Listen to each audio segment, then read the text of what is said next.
Eden Zero Chapter 250 is out, and it was another good chapter, really setting up the bar for the assault on Planet Milts. We're not going with just simple one-on-ones right now. We're setting up for an actual assault on the planet for the reasons that we'll get into in the chapter itself. But first, congratulations to Eden Zero for making the chapter 250. I honestly think that with how things are going, we're going to reach chapter 300 next year. I'm guaranteeing it with how things have been going.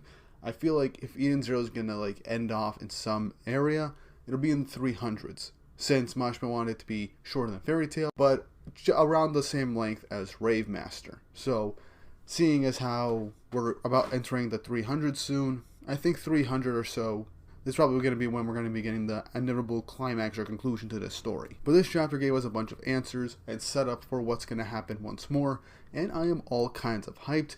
And honestly, I'm just really glad that Mashima is really putting his foot down and adding into the actual story to make us even more invested in this final arc with this real big setup for this big clash. But before we get into the video, don't forget to like and subscribe and hit the notification bell for updates on future videos. It really helps, as right now only 26% of the people who watch my videos are subscribed. And if you aren't already and you watch my videos, why not subscribe, as you will be notified whenever I upload.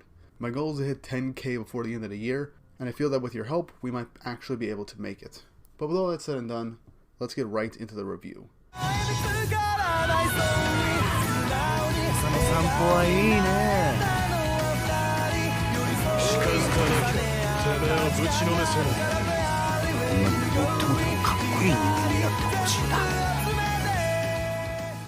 Chapter 250 of Eden Zero, titled Joker. As we start this off from the previous chapter's endpoint, where Professor Weisz, the old version of Weisz, meets Rebecca and destroys Joker by shooting it in the back of the head.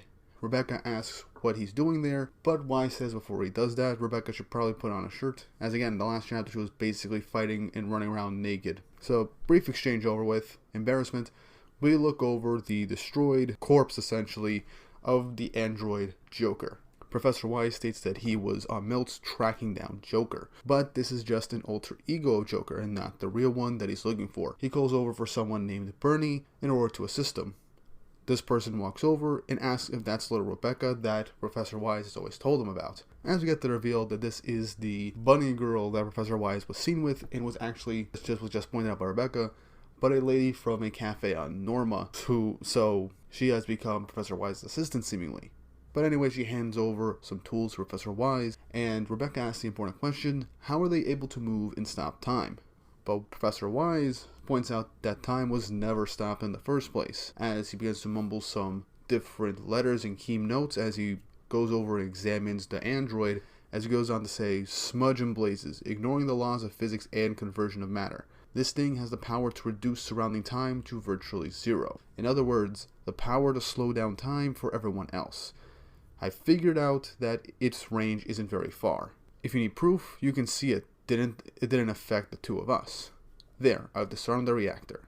And with that, time flows back to normal. Before we get into what happens next and the hilarity that ensues, we actually have to talk about really quick that Professor Weisz just stated that this machine was able to slow down surrounding time in a specific range to the point where it seems that it was frozen. Now, it could have been just the specific range, but also the fact that Rebecca has time ether, as revealed later down the road, as she wasn't affected by this slowdown time. So, it wasn't a time stop, but a time slowdown to a very literal crawl. So, that's an interesting piece of information to put in, and the fact that an android was able to do this is honestly incredibly scary, and can honestly see how Joker Helix was able to become a member of the Revolutionist Galactica, as it is incredibly dangerous for just that alone. We then pop back to the outdoor bath, as Feather then jumps back into noticing that time has begun running as normal. She realizes that she's all of a sudden flat in the bath, and she's wondering why she's floating in the bath all of a sudden. With the girls realizing that there is a hole all of a sudden in the wall between the men and women's bath, as they just see Shiki and Weisz just staring at them, as Weisz is being all giddy and perverted once more. Homer just ducks into the water. Rachel is just wondering about the hole, and Shiki feels like something soft just hit him in the face. Last chapter, Shiki literally got face planted by a naked Rebecca.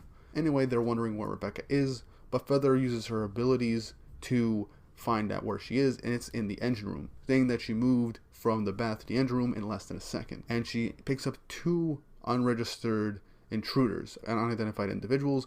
One is a demi-human female, and the other, as Weisz just looks over and says, "Not that it matters, but could you cover up a little bit, sweetheart?" As he obviously has that very down bad look in his eyes. As we get this very nice angle from Weiss's perspective, from what I can tell, as Feather looks down as Weisz and says the person she found is the exact same person as Weisz. Now, in this instance, I just want to say, rest in peace, Weisz. He died as he lived. Down bad as hell. And let's be honest, would any of us not want to go out with that view? Okay, degeneracy aside, let's move on to the actual story. Everyone meets back up at the Temple of Time, as Professor Weisz states that he's been tracking down Joker, and he ended up following them there. But it turns out that he was just following one of their alter egos, as the soldiers and civilians in the tower are wondering that it's impossible that they found Miltz, especially considering there are a bunch of satellite planets that keep it hidden.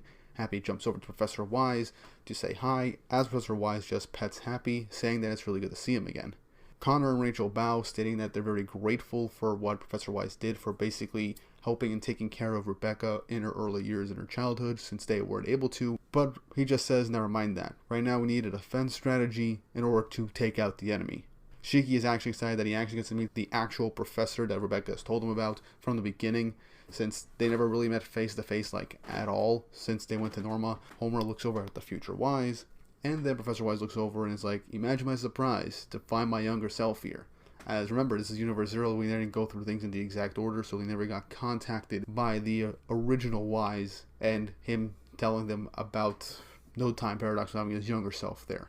Bernadette questions if that's how Professor Weisz looked in his younger years, but the young Weisz just states that Bernadette hasn't changed in 50 years, and she says that her people age very slowly. And not only that, Professor Weisz looks down at Pino and is about to think something.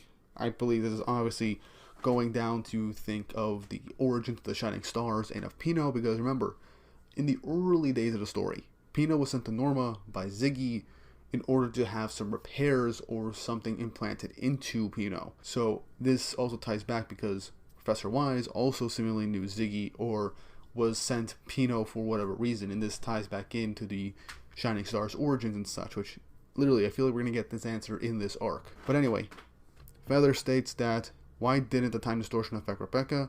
As Rebecca's kind of confused by this, as Rachel just says, as we all basically figured, that it's because she's the priestess of time. Her powers were passed down to Rebecca. Rachel doesn't have them anymore, which is why she was still frozen in time. Professor Weisz puts it together that Rebecca got her powers from her mother, and that's why the chronophage attacked Norma. It was following the priestess, as this kind of irked Rebecca a little bit, as then Bernadette just bonked Professor Weisz on the head, saying he has no tact, as again, he literally just blurted out this realization as when we found out back in the Kaede War arc, we literally figured out that Rebecca's time powers attracts chronophages. So yeah, Professor Weisz apologizes to Rebecca, but Rebecca says that it's okay and she already knew about it since previous timeline. And a key piece of information that Weisz points out there, this version of Professor Weisz does not have his robot arm, meaning that Draken didn't get him in this world. So it's either that or something else happened, because we do find out more about Professor Weisz of Universe Zero. Shiki asks why they were chasing one of Void's minions, as then Professor Weisz gets a shock realization, as this also shocks the guys, as he's like, oh, right, because, and then as he kind of like struggles to literally say the words, Bernadette just says, because Professor Weisz built Joker Helix in the first place, to everyone's shock, stating that he built one of the Irrational States Galactica Joker Helix, which shocks everybody in the room. As Professor Weisz is just stating, did you have to put it so bluntly like that, even though it is the truth? Which is honestly kind of hilarious, and I like that the two Weisses are arguing over this, because the young Weisz is saying, is this me in the future, some scum more scummy than Mueller, and that gave him a run for his money, as the older Weisz is just like, no, don't think that way, it wasn't like that. I just like the twist that Professor Weisz was the one that created Joker Helix. I'm pretty sure a lot of people kind of speculated that once you got the fact that it was an android from last chapter, and the fact that information on Joker was erased from the internet, for Weisz to kind of cover his tracks for reasons, probably to get away his connection and to hunt it down himself, as it is his responsibility since he did create Joker. But he goes on to state that, yeah, he did create it, but he couldn't have known that it would have turned out like this. But even so, it doesn't make it any less his fault. Rebecca then thinks of the name Joker Helix and the professor, and then comes to a realization. She thinks back to 10 years ago on Planet Norma when she was living with Professor Weisz and he was raising her, as he offers for her to play a new game he created. When Rebecca starts it up, we see the letters Joker Helix open up, and then it opens up to a game called Griff Smash, as Rebecca realizes that Joker Helix is the name of a game engine that Professor Weisz created, and he even says so. 10 years ago, he made Joker Helix as a game engine originally, which just dumbfounds Pino and Happy, and obviously Shiki has no idea what that is. And Rebecca just states that it's basically the logo in a title screen whenever you boot up a new system from a video game. Obviously giving some real-world video game engines in a spoof form as to not be copyrighted for obvious reasons. And honestly, I think this is just Mashima just showcasing his love for video games in his story, because he stated on multitudes of occasions that in between works, he plays video games non-stop. So I just like that he just figured, you know what, let me just connect this villain that I created with an origin in video games, especially a game engine. Honestly, pretty fun idea, and honestly, I love it. But Pino's like, if it was a software made for video games, how did it become a member of the Galactica? And Professor Weisz states that it was equipped with an AI. It absorbed knowledge from all over the cosmos and eventually developed a mind of its own. By the time that he realized what was going on, it was out of his reach. It had taken over computers on other planets and become too powerful. And now it has found Melts. Connor asks what it's after. Of interest in time, or perhaps the Mother Ether. As we then get a full 2-page spread of Joker Helix, giving a transmission to everybody in the room, stating that she has come for the Mother Ether. Honestly, this gives me major Ziggy flashbacks from the end of the Aoi War arc, when he talks to Shiki saying that he made the wrong choice, which led into Witch's death. So, not going to say that this is going to end with a character death here, but I feel like if Mashima really wants to cement things, he has to have a character killed off in this final arc, at least a few of them at least. But yeah, this shocks everybody with this big transmission out of nowhere, as it hijacked the comm system, angering and shocking Professor Weisz, with Feather even wondering how she didn't even see them coming, especially with her own abilities which allow her to see almost anything in the cosmos. Joker Helix says that now no one will escape, as the final page of the chapter shows a army of Joker Helix drones outside of the city and heading towards the temple.